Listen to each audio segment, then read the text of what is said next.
Voorsitter, my ma sê 100 keer dag vir my.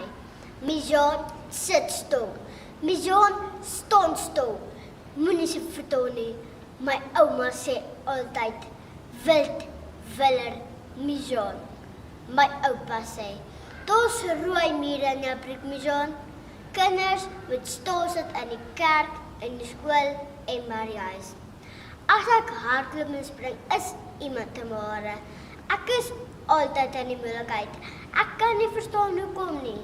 Hoekom is dit so moeilik om stil te sit? Dis hoekom ek glo kinders moet nie stil sit nie. Dames en here, dit is goed vir kinders om rooi mure in hulle broeke te hê. Eerstens is kinders wat bokspring, lag en dans. Gelukkige, interessante kinders. Dis baie lekkerder om met 'n maatjie te speel wat altyd tippel en 'n bietjie katkaat kan doen. Stroop soos suikerklontjies is vervelig en oninteressant. My ma lees my die kinderbybel van Dawid wat van Goliat met sy ketting geskiet het.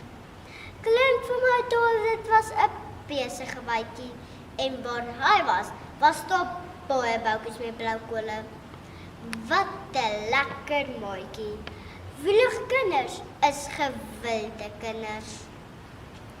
Verder sê 'n baie slim sielkundige, Dr. Louise Porter, in 'n boek, Children are people too, dat 'n brein wakker word as jy begin beweeg, dan leer jy baie vinniger.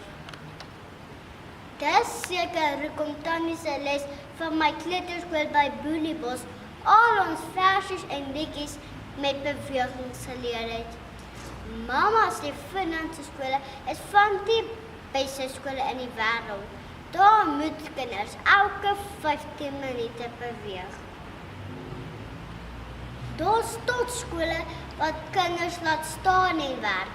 So beweeg hulle die hele tyd rond en hou die kinders se brein aan die gang. Juffrou, ons kan nie stil sit nie.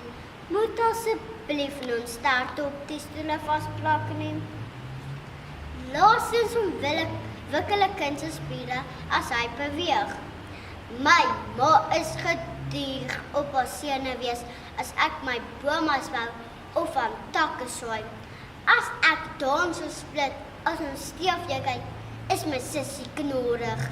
Maar Tannie met die grelm, 'n arbeidssterkweet van Monument Park, het vir my ma gesê, dis juist wat my karier was om skool toe te gaan. Van my maatjies moes ekstra oefeninge doen, omdat hulle spiere nie sterk genoeg was toe hulle graad 1 toe moes gaan nie. Ek is fiks. Ek gee ten minste 18.000 tree per dag. Daarom gee my ma 'n Fitbit vir my om die Discovery-punte op te stoot. So, as ek kan stil sit, vat hom dadelik dokter toe. Mamas hou gerus op om bekommerd te wees oor jou lastige, rustelose, wielige kind. Besige kinders is nie stout, ongehoorsaam of sleg nie. Wees dankbaar vir 'n wille wragtig.